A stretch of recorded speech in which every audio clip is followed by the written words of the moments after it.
All right, folks, coming up on Roland Martin Unfiltered for Tuesday, January 29, 2019. Get ready for the polar vortex. It's going to be dangerously cold all across the country, especially in the Midwest. Paul Goodlow of the Weather Channel is here with crucial information on how you can protect yourself. After Jussie Smollet from Empire was attacked overnight in Chicago, the attackers used the N-word and homophobic slurs. They even had a rope around his neck at one point.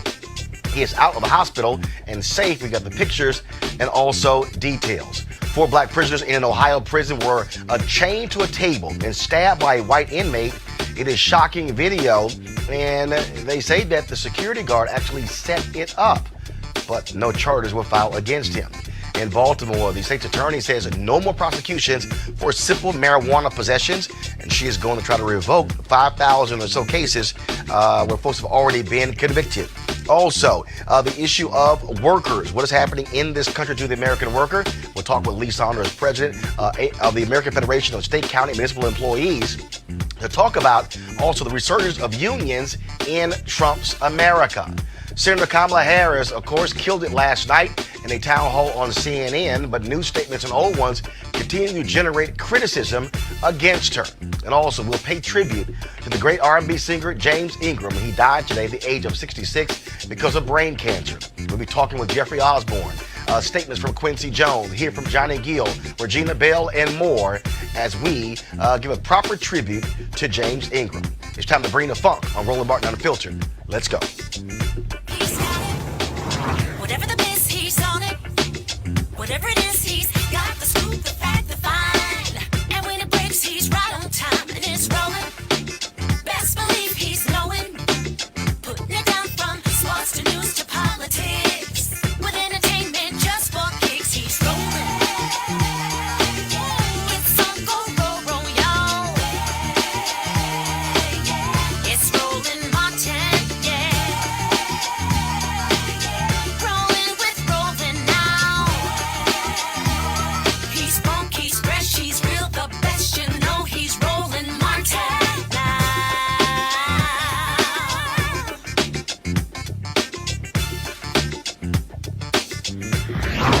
Martin. All right, folks, it is absolutely cold all across this country as a result of this polar vortex. In Chicago, it is going to be colder tomorrow than in Antarctica. In Detroit, it could be as cold as 35 degrees below. We're talking about dangerously cold temperatures and high winds that's going to hit the Midwest and then the East Coast. Up to 83 million people could very well face sub-zero temperatures, and you need to stay on top of what's going on, especially when it comes to the wind chill and frostbite. Here to explain all of this is Paul Goodlow of the Weather Channel. Paul, glad to have you back on Roland Martin Unfiltered. How do we even get to this point that this much cold weather blanketing the country? Well, I mean, Roland, it's January. It's January 29th. So we're literally in the middle of winter. So cold happens. Now, you know, we always have a short-term memory. We have to remember the last time we had this type of cold air. It's been in many cities across the Midwest, maybe 25 years or more since we've experienced temperatures this cold for, several days like we're experiencing right now. But this is still winter. Now, yes, it is possibly record-setting cold in many cities. Chicago, for example, we've never had a high temperature as cold as it's forecast for tomorrow. I think that the record is 11 degrees all time, the coldest warm temperature of the day in Chicago. And we could see daytime temperatures around 15, 14 degrees below zero for a high temperature. Yeah, that is definitely remarkable. And temperatures we haven't seen since really the mid-90s in many locations. So it's cold. And yes, winter still happens, even though we are changing our climate. There is global warming. There's no belief. It is a fact. It is real. But weather is day to day. It's, a couple of days at a stretch. Yes, we can still have cold air and still have global warming. And this is basically old school winter back here across the U.S. And we talk about that. I mean, Detroit, we're hearing reports of minus 35 below as well. Explain to people what that means in terms of them going outside, the need to cover up, the idea of frostbite, things along those lines. Well, the good news is a lot of the schools are closed. Chicago schools are closed for tomorrow. Could even be closed on Thursday, too, because the cold air lingers into Thursday. Same thing in Detroit. Public schools are closed there. And that's a good thing, because with just a wind at, 5-10 miles an hour, maybe even 15, that you might not even, really remark on a typical day. When you have air temperatures this cold, you have something called a wind chill. So the air will take this small amount of warm air, which is kind of trapped close to our body, and evaporate it, which means our body now works harder to stay warm. That's the wind chill.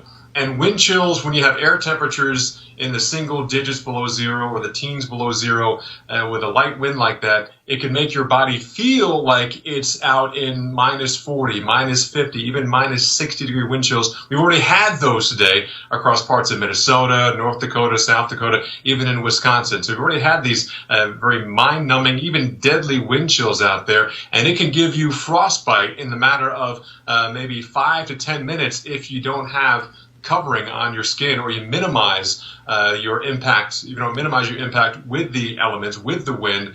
The tips of your nose, your ears, and I don't care whether you're white or black or yellow, Puerto Rican or Haitian. You're not immune to this. If you spend time outdoors, you will feel this. It literally takes your breath away and could definitely harm those of us on the extremes. We're talking about the infirmed, the young, the elderly. All these people are more susceptible to succumbing to winter-related illnesses, including frostbite and frostnip and possibly even hypothermia. Got to keep an eye on little ones as well, because sometimes they want to be out there playing and not realizing that their body is screaming for some type of attention and warmth. So this is the type of weather that can literally have life-changing impacts on your body as little as 10 minutes out there. We're not trying to overhype this. I mean, this is some dangerous weather. Last question for you. How long is this going to last? 1 or 2 days or through the weekend? It'll last, well, it's winter, so we have about 5.5 more weeks to go, about 50 days until spring. But this latest blast of cold air will last really through Thursday. As we head towards Friday, we start moderating the temperatures. Now, again, we're not getting back to T-shirt weather, but we're getting out of the 30 degrees below average type weather. It's still going to be cold. Chicago, Detroit, maybe even having some quick snow showers as we head on towards the weekend, but not this brutally, I can't stand outside more than 5 or 10 minutes without getting frostbite type weather. That will kind of ease a bit as we head on towards the end of the week. But remember, we're still in January. We still have all of February to get through. And I know the Northeast knows from last year, even in March, they had about, 4 nor'easters in about a 5-week span. So we're still not done in terms of winter weather at all. But this latest blast of Arctic air is basically coming for many cities in the climatologically coldest part of the year. So this is remarkable, but not unheard of in terms of weather that we've experienced here in the U.S. It's just that we haven't experienced it in quite some time. And we always have a short-term memory, but we've had cold air like this before. It's just been, if you got kids who are teenagers, they've never experienced this. And I know, I think about 6 or 7 years ago, another big blast came through here, and that's the type of weather we hadn't seen in maybe 30 years. So, it's just not as frequent as it used to be. But as you know, Roland, because we're about the same age, this is an old school winter across the Midwest and the Great Lakes. All right, Paul Goodloe, Weather Channel. I appreciate it, man. Thanks a lot. Good thing. All right, folks, speaking of Chicago, a vicious attack against Empire actor Jussie Smollet. Of course, Jussie, who is black, openly gay, was attacked in Chicago by 2 white masked men yelling the N-word and homophobic slurs.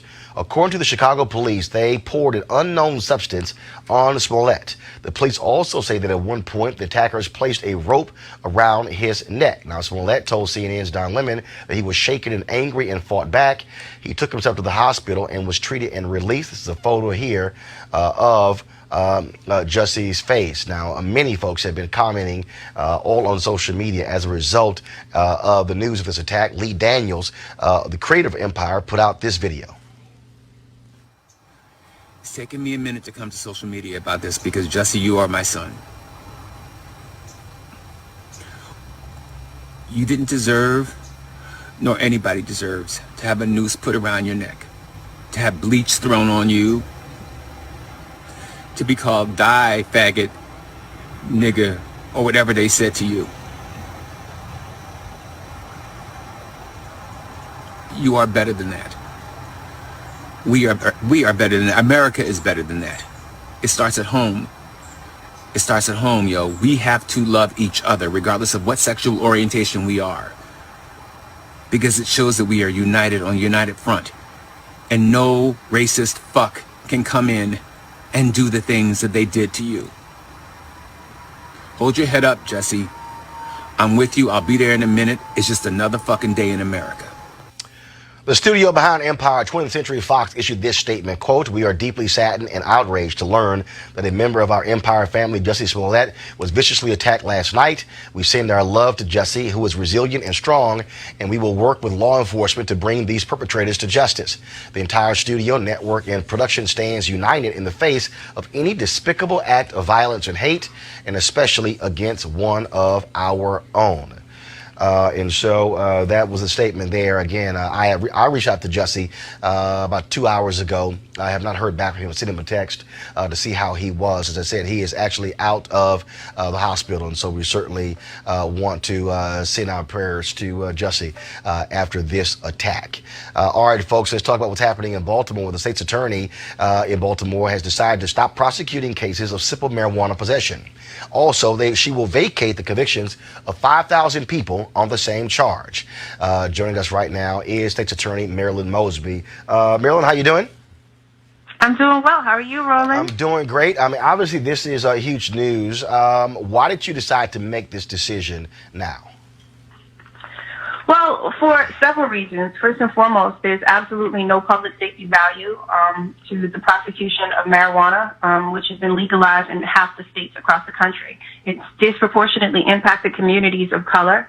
It erodes public trust because of that disparate sort of enforcement, and it's costly and counterproductive to the limited uses of resources that we have in a city like Baltimore. In 2017, we had 343 homicides with a year-end clearance rate of 31%. Last year, 316 murders, a 26% year-end clearance rate. It's time for us to get serious about what makes us safe, and jailing people for possession of marijuana is not what does it. We have seen other DAs across the country do this exact same thing. At the same time, while you have states that are also legalizing marijuana, and so you sort of have this back and forth when it comes to this issue. One of the things that also jumps out when we talk about this notion of vacating this is that so many people were sent to prison for long periods of time for basic marijuana use, and now you have folks who are making billions off the very same drug. Correct. You're absolutely right, Roland. And the problem is not just in the past, it's also in the present. So in 2010, the ACLU put out a report. In Maryland, the arrest rate for possession of marijuana was the fourth highest in the nation. And in Baltimore City, the disparity was even more glaring because you were 6 times more likely to be arrested for marijuana possession if you were a black person. You would think that that was the ways of the past, but even after the decriminalization of marijuana of 10 grams or less, you still have a disparate sort of role or enforcement that is being applied to black people differently. In 2015, it's now a civil citation in which they can issue, the Baltimore Police Department, 89% of the citations that they issued citywide were black. 2016, 94% were black. In 2017, 95% were the black people. And the most glaring sort of statistic is that 42% of the citations that were issued in only one of 9 police districts throughout the city happened in West Baltimore. In West Baltimore, where their population is 95% black, right, and impoverished.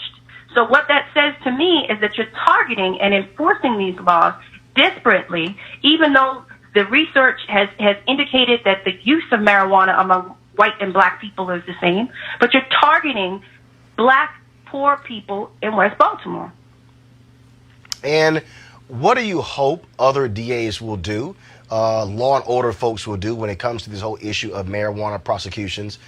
Because like I said, we have seen significant numbers of people locked up. You also now have NFL players and former players who are talking about the use of cannabis to make it easier when it comes to pain. We have an opioid crisis as well. So it seems that more and more people are coming to realize that just locking folks up and throwing the key away doesn't make any sense. It doesn't make any sense, in that we should be utilizing those resources towards solving homicides, going after violent offenders. You ask a mother who lost her son where she'd like us as law enforcement to spend our money and our time and our resources, she's not going to say on marijuana possession. And you're absolutely right about the collateral consequences that are clearly evident in communities like West Baltimore, that once you get involved in the criminal justice system, you understand there are collateral consequences that come with that. The social, economic, political debilities that result from being involved in the criminal justice system that have long-term effects on people. So it can affect adoptions and housing and immigration, employment, professional licenses. It's just a number of collateral consequences that come with focusing our time and our attention on marijuana possession. All right then, Marilyn Mosby, we certainly appreciate it. Thanks so very much for joining us. No, thank you for having me, Roland. All right, thanks a bunch. Folks, being in prison is pretty bad. Being attacked by another inmate is not so great. How about being chained to a table and attacked by another inmate with a knife is a whole different ordeal. This is what happened to Shamik Pugh and 3 other black inmates at the Southern Ohio Correctional Facility in Lucasville, Ohio, one of the state's most secure prisons. This video is from June 2017. It was first obtained by the Associated Press under a Freedom of Information request. It is certainly shocking. You see what is happening here. Go back to the video, please. So what you have here is, again, 4 inmates chained to a table by a security guard. One of the inmates is being stabbed.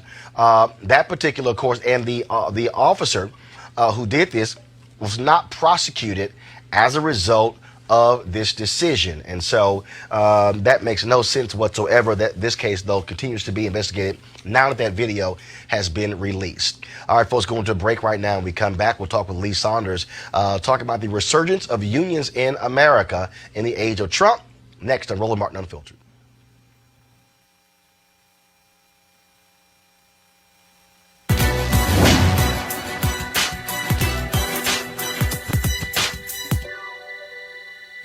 God has made us men long before men made us citizens. Minister Charles T. Walker.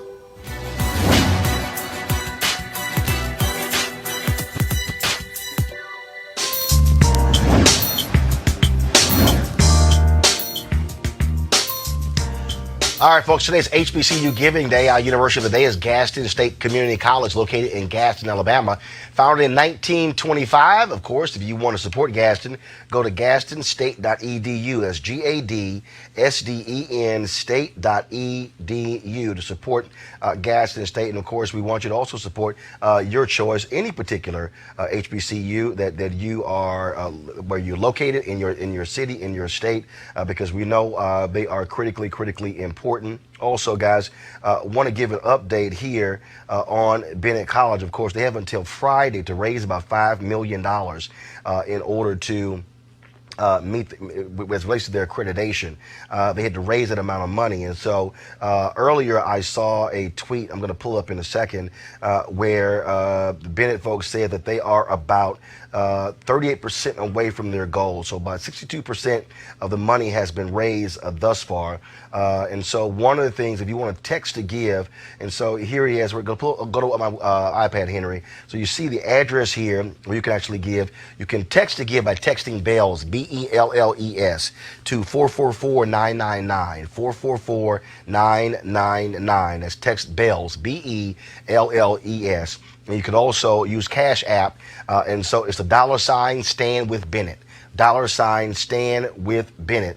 And again, they have until Friday to raise the additional money. The total amount is $5 million they have to raise. And so we certainly will keep giving you updates on what's happening with Bennett College. All right, folks, when it comes to workers in America, we have seen Donald Trump and his administration tout low unemployment numbers But at the same time, if you look at what happened with the tax cut that was given, they talked about how that was going to somehow lead to massive reconstruction, give back to employees. Well, none of that stuff happened. And so what is actually happening now? More and more people are also seeing the value and the benefits of unions. Joining us right now is Saunders. He's the president of the American Federation of State, County, Municipal Employees. They also, of course, the union has 1.6 million members, and they also are a partner here of Roland Martin Unfiltered, and we certainly appreciate their support. Lee, glad to have you back. Glad to be here. We have seen for the last 20 years a steady decrease in terms of union members.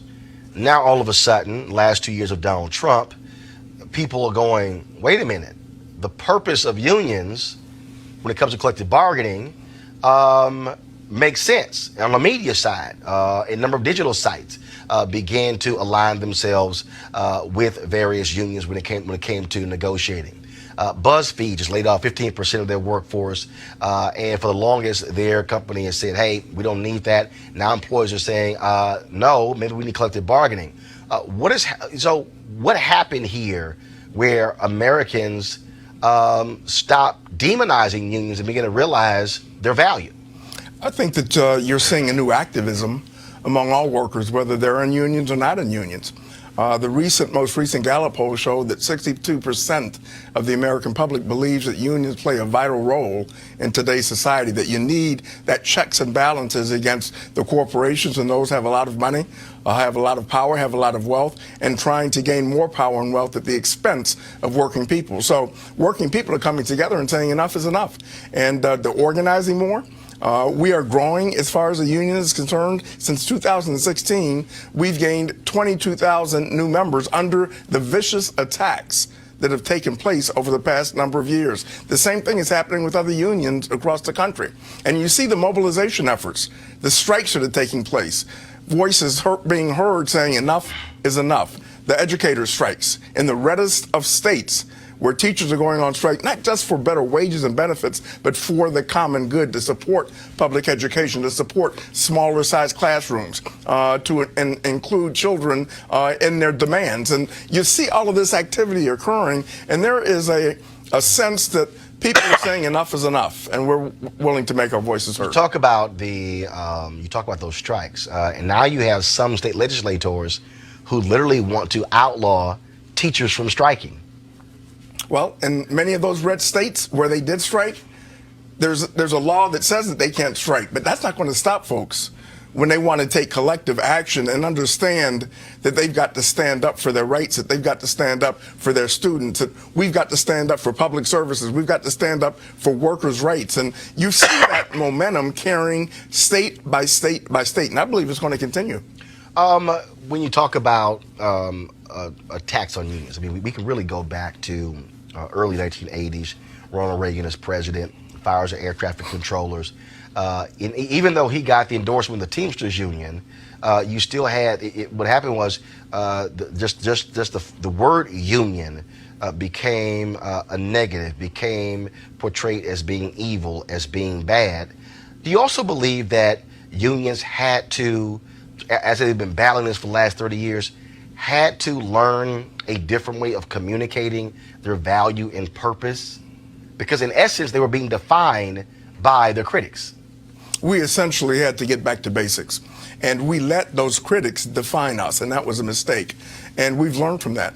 And the most important thing that we can do, Roland, right now is for us to talk and communicate with our members, to talk and communicate with working people who may not be in unions, to listen to what they've got to say, talk about the issues that impact on them, their families, their communities every single day, and then talk about the importance of unions and how we can improve their lives, how we can improve their wages and benefits, how we provide them collective power to fight back like never before. And that's exactly what we're doing. Now, of course, you also impact, how has AFSCME been impacted by the Janus decision and other unions? But of course, that Supreme Court decision that many folks, many unions were definitely afraid of.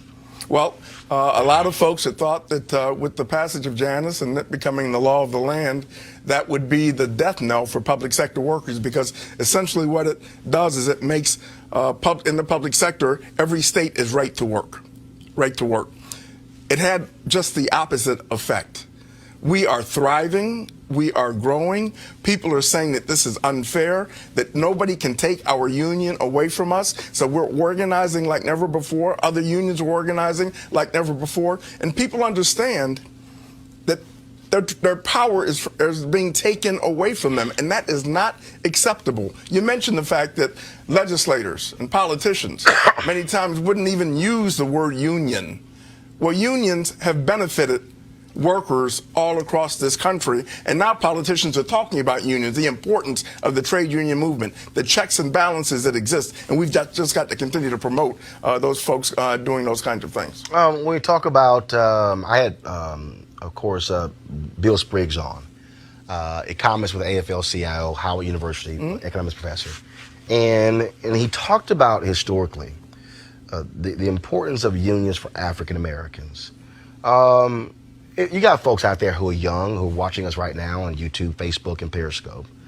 And so share with them again how disproportionately unions impact black folks economically compared to others. Well, if you are a union member and you're African American, your wages are substantially higher, your benefits are better, and you have a voice on the job. You cannot ignore those kinds of statistics. Where we have a union environment, whether it's in the public sector or the private sector, it disproportionately impacts in a positive way African American families. Not only that member, but the families and their communities. And we've just got to continue to get that word out. That's one of the reasons why they're coming after us, because they don't want to see us have that kind of power, to see us have that kind of clout. So not only as far as African Americans are concerned, but people of color, it's the same kinds of statistics.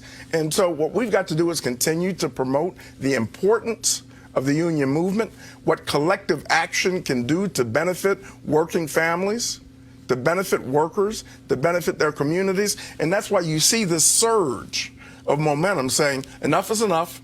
We need protections, we need a union, and we're going to make our voices heard and fight back. All right, Lee Saunders, we really appreciate it, man. Thanks a lot. Appreciate it, brother. All right, that means Al doesn't hit you with the fist pound, so I don't want you to catch anything. I appreciate it. Thanks a bunch. All right, folks. Last night, Senator Kamala Harris, of course, she was involved in town halls on CNN. I don't watch CNN, so Monique Presley, my producer, they were busy watching the show, texting me, telling me what happened, saying Senator Harris killed it. If you actually look at the ratings as well, it was the single highest single candidate town hall in CNN's history. A new poll out today also shows that Senator Harris and Joe Biden are the front runners for the Democratic nomination.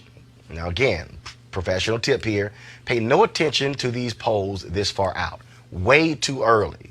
But Senator Harris was indeed impressive with how she was able to answer questions. Now, at the town hall, she talked about why she's in favor of Medicare for all and getting rid of health insurance companies. Watch this.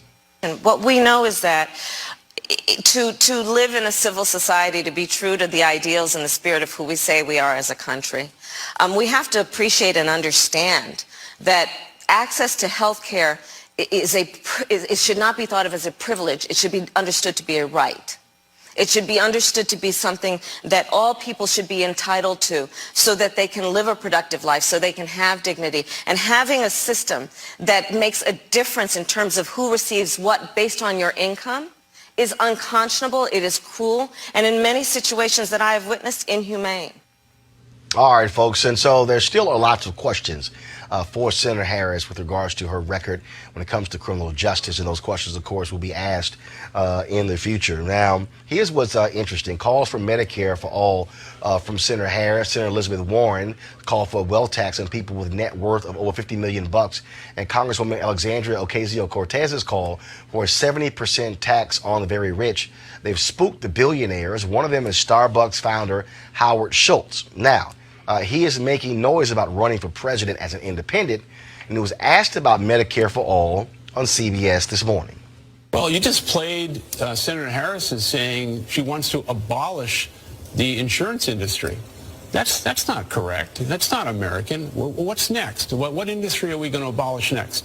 The coffee industry? Okay, so here's the piece, okay? So Schultz also called the 70% marginal tax rate for the very rich that proposed by Congresswoman Ocasio-Cortez, he calls that un-American. Now, here's also what's crazy here, y'all.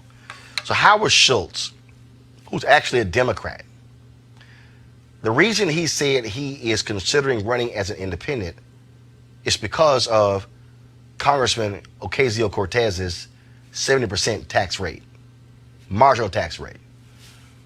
So let me just get this straight. Howard Schultz, a billionaire, says he's afraid to run as a Democrat because of one woman, a freshman member of Congress. He's literally afraid to run because she is proposing this. Okay, let me help y'all out. Congresswoman Ocasio-Cortez has suggested this in interviews. There is no bill. The House Democrats are not literally considering a bill to change the tax rate. Okay, let me also explain to you that 70%, it's 70% after $10 million. After $10 million. He won't run as a Democrat because of that. Let me go ahead and just unpack this for y'all. Howard Schultz is scared. Howard Schultz is a wimp. Howard Schultz is actually deathly afraid to stand on a stage with the other Democratic candidates and defend his positions. You cannot convince me that this guy is saying, I don't want to run as a Democrat because of that New York young congresswoman. Do you know how weak and impotent that is? It's about as weak and impotent as paying $6 for a cup of damn coffee. That's stuck on stupid to me. Mind you, I have never in my life bought a Starbucks coffee. But to say you're scared to run as a Democrat because of one woman is weak. No. Here's the real deal. Billionaires like Howard Schultz don't like being questioned.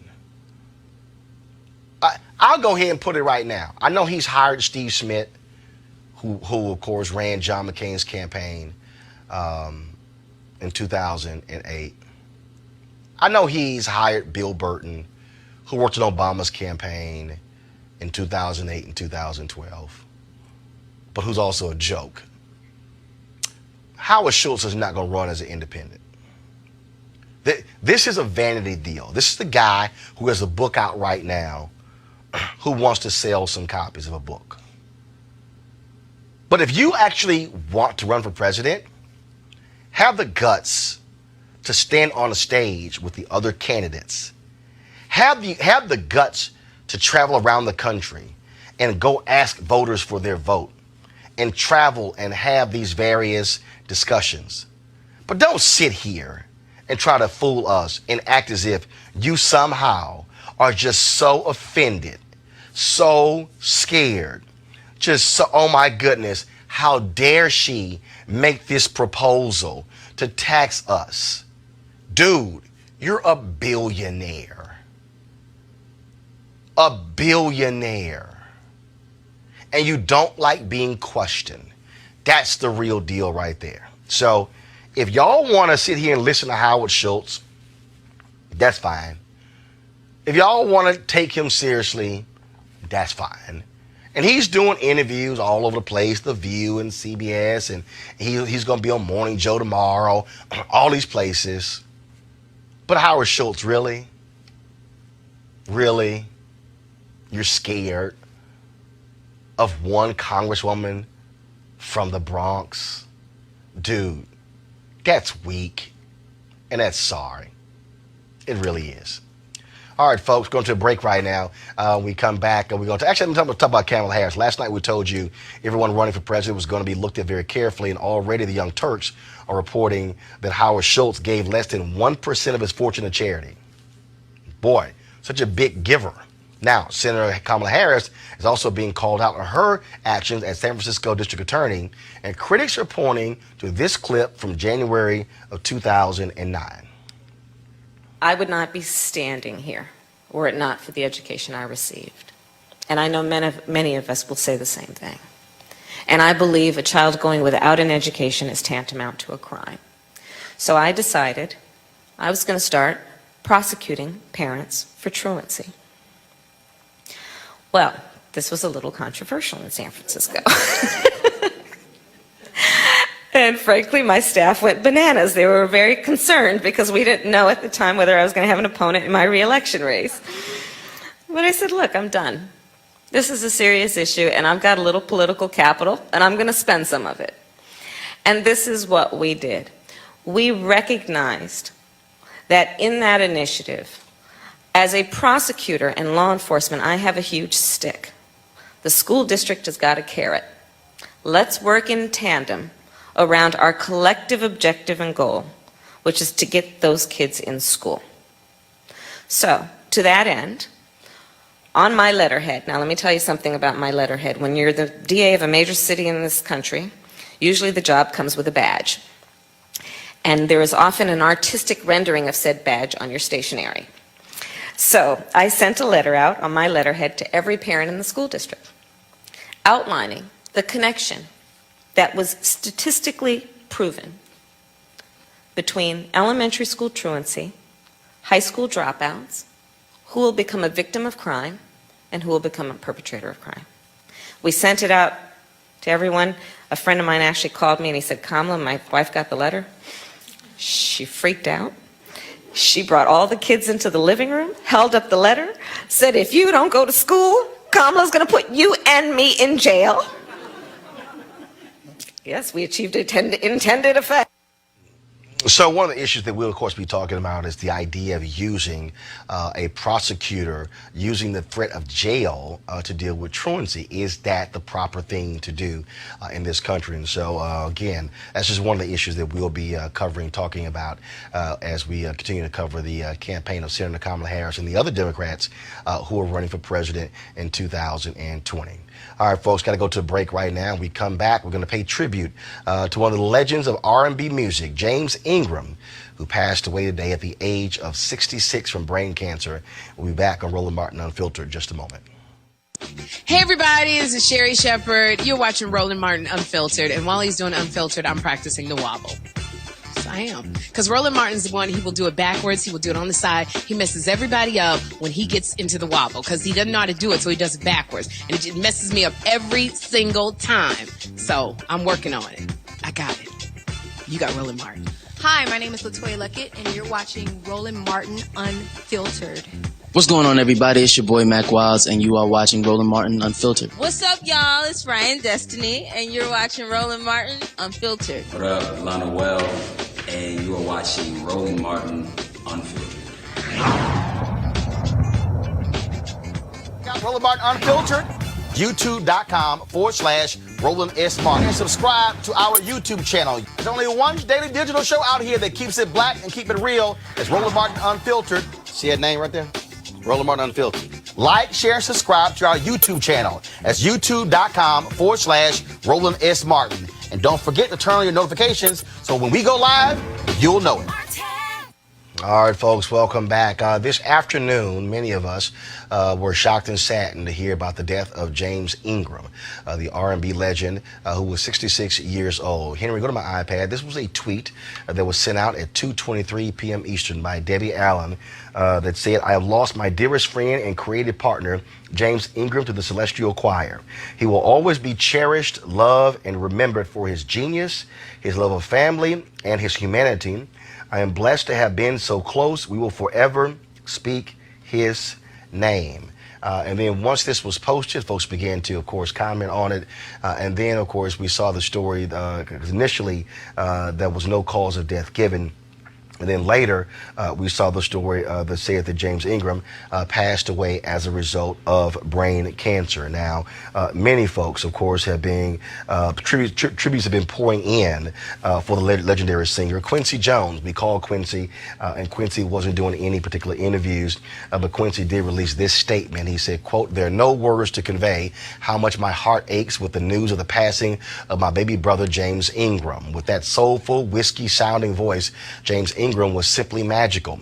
From the minute I first heard his voice on the demo tape for Just Once to 100 Ways, his classic duet with Patty Austin, How Do You Keep the Music Playing, Secret Garden, We Are the World, and all of our recordings, every beautiful note that James sang pierced your essence and comfortably made itself at home.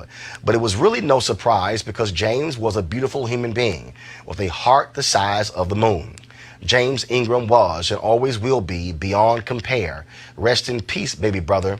You will be in my heart forever." Again, that was the great Quincy Jones, who released that particular statement. He also paid tribute to James Ingram on his Twitter page as well, posting a video where James Ingram actually performed at a tribute for Quincy Jones. And so, Henry, go to my iPad. This is Quincy Jones introducing James Ingram. All the love you got left, I want you to give it up right now for the singer, James Ingram. Your favorite song. Cue. Listen. James Ingram. The acronym.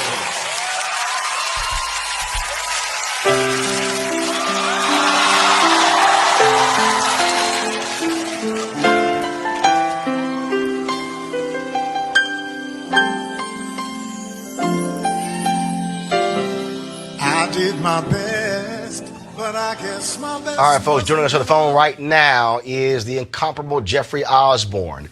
Jeffrey, how you doing, brother? I'm great, Roland. How you doing, man? Man. A little saddened, from the news. Absolutely. I saw your Twitter post earlier, and you said it was interesting because people always got you and James Ingram confused.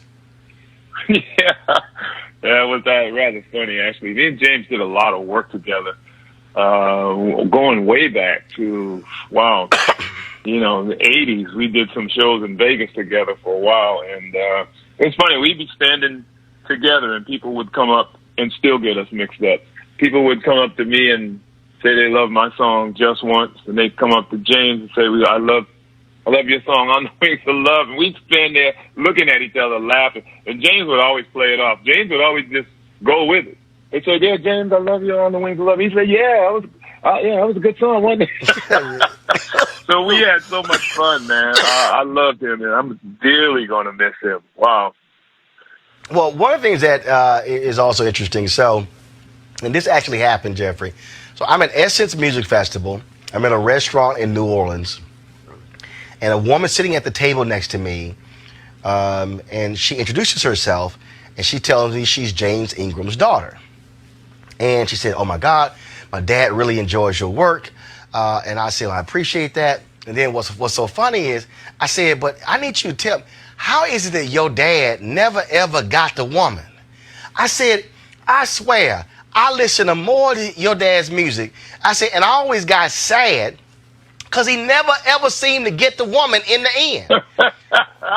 So the next year, the next year was 2007. The History Makers had a tribute to Quincy Jones. And James Ingram was one of the folks who paid tribute along with Eddie Levert and others. And I went up to James. I said, "Dog," I said, "you never got the woman." Man, he cracked up laughing so loud. And again, and his music was just amazing. But that was always the deal. It was just sort of just his style and what his outpouring and so how he affected folks with those ballads. Right, exactly. Well, he had that voice, man. That voice just was amazing, man. It was, a real earthy sound in his voice that just connected with everyone. At one point, James and I did a duet album, which never got released. It's a shame that it never got released, but it got mixed up in a record company kind of a duel. And we like I said, we spent a lot of time together, James and I. He was over my house, I was over his house. We wrote some stuff together for the duet album, and sadly enough, it never came out. But he was an incredible guy. He was a crazy guy, man. He was so full of fun, man. I tell you, it was amazing, and I'm blessed to have spent the time that I did with James, because we did a lot of shows together. And he's just a beautiful person and a spirit and an incredible vocalist. And one of the things that when we talk about, cats like him and just like you, the problem is the music game has changed, and folks always talk about it. Really, on popular radio, there really is no place for mature, or I say grown ass singers. But you still have this huge fan base that appreciates a great ballad that James Ingram, 100 Ways, or of course the duets that he would do with Patty Austin. Oh, amazing. Yeah, the duets were amazing. How do you keep the music playing? I mean, just incredible songs. I mean, Just Once. I mean, even I Don't Have a Heart. I mean, he just had incredible songs. And, I mean, you can't replace that kind of music in the history of music. I mean, your music has changed today, but there are people that will go down in history for their accomplishments and their contributions, what they've made to music. And believe me, I mean, even though the music has changed today, so many people still appreciate someone who can deliver a ballad, someone who is always touching your soul. That means a lot. It really means a lot. And I also think that, the young people that are making music today, I mean, they've listened and they've studied, and they respect it 100%. It's just a different thing. Music is just in a different state right now. All right then, Jeffrey Osborne, man, I certainly appreciate. Always good chatting with you. Oh, always, Roland, man. And thank you for doing this tribute to James, because he definitely deserves it, without a doubt. Absolutely. He's the one legendary brother, man. Love him to death. Absolutely, Jeffrey. I appreciate it. Thanks a lot. All right, folks, we're going to go to another legend. Let's go to Regina Bell, who's on the phone. Regina, welcome to Roland Martin Unfiltered. Hey, Roland. Good to talk to you. Hate to talk to you under these circumstances, but just share your thoughts with our audience about James Ingram. Wow. Well, I mean, what do you say? A legend, an icon, one of the most memorable voices that we've had in a while, especially through the 80s and the 90s, is gone. What can I say? The last time that I saw James was 2014. I was doing the Soul Train cruise. And I remember I was going to my room, and I hadn't seen him with his head shaved.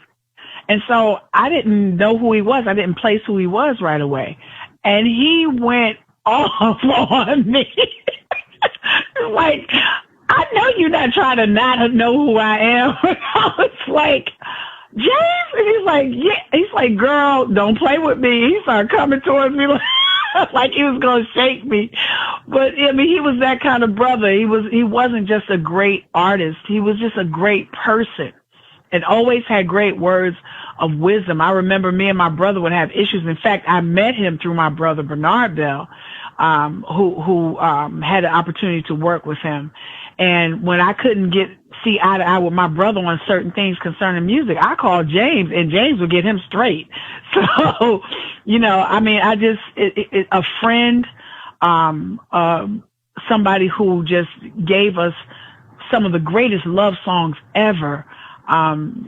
He's going to be missed. I don't know what else we can say.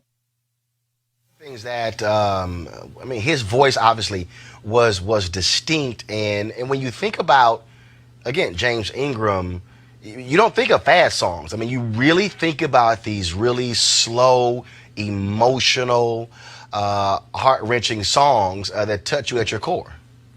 Right. Unless you know that he co-wrote songs like PYT, which is one of my absolute favorites, by Michael Jackson. So, he had the ability to do it all. That's what we know him for. But when I tell you his legacy extends way beyond just a love song, of course that is some of his greatest hits. But when I tell you he could do anything, he was amazing. He was an amazing musician, not just a singer, but an amazing musician. When we think about James Ingram, you knew the battle that he was enduring. Many of us did not know that he was battling brain cancer. Last time you saw him? The last time I saw him was 2014. I saw him on the Soul Train cruise. But I would talk to different people who we both know, and they would kind of give me an update or keep me posted on how he was doing and what his state was at the time. And I was just really sad to hear, because having had a brain tumor myself, and so I and I'm thankful to God that it wasn't malignant. But any turn of the cards, it could have been a different story for me, a different outcome. And so, my family, my heart goes out to the family, to Debbie and all of his children and his family. It's just so much, just to have to know that he's fighting this fight. But now I'm thankful to God that he doesn't have to fight anymore. He doesn't have to go through any of that anymore. No more of the suffering, no more of the pain, no more of the, all of what entails that comes with that. He doesn't have to deal with that anymore. Absolutely, absolutely. Regina Bell, we certainly appreciate it. Thank you so very much for joining us. Thank you, Roland, and thank you for, because it's going to take us to keep, our great icons, our musical legends. It's going to take us to keep them alive. I think we killed them twice when we don't remember them. So I'm so grateful that you're doing this, and I'm sure a lot of other people will jump on the bandwagon. So thank you for having me. I appreciate it. Thank you so very much. All right, folks. Earlier today, I also called Lionel Richie. He's actually filming as we speak American Idol in Hawaii. Wanted to join us, but certainly wanted to express his condolences to James Ingram as well. In addition, I called Eric Benet, one of our, of course, newer singers, of course, offering his ballads, if you will. And he is flying as we speak, and also wanted to express his thoughts and perspective on James Ingram. We're on Instagram right now, and there's so many different posts here of different people, of course, expressing the love and appreciation for James Ingram. Here, you can go to my iPad. I'm just showing you some of the stuff that we have here again. And so you look at some of the responses, all kind of different people posting their photos, as you saw the duet there with Patty Austin. And then we're trying to get Johnny Gill on the phone as well. And so, but right now, while we're trying to get them on the phone, here is the tribute from 2007. Gwen Ifill was interviewing Quincy Jones for the History Makers. That, of course, it aired on PBS.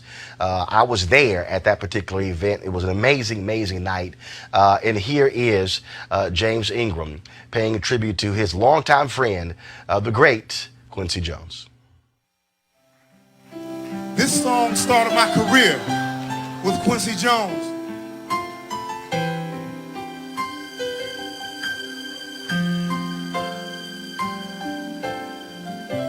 I did my best, but I guess my best wasn't good enough. 'Cause here we are back where we were before. Seems we're always changing. We're back to being strangers, wondering if we ought to stay or head on out the door. Just once, can we figure out what we keep doing wrong? Why we never last for very long? What are we doing wrong?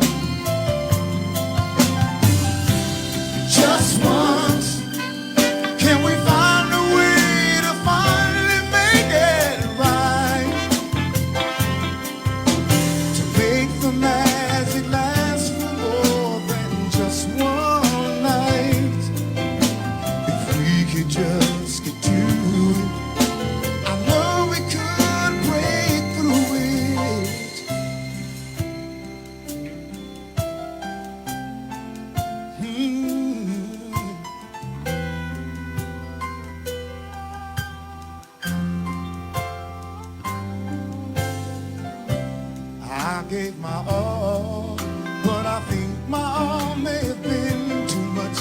'Cause Lord knows when I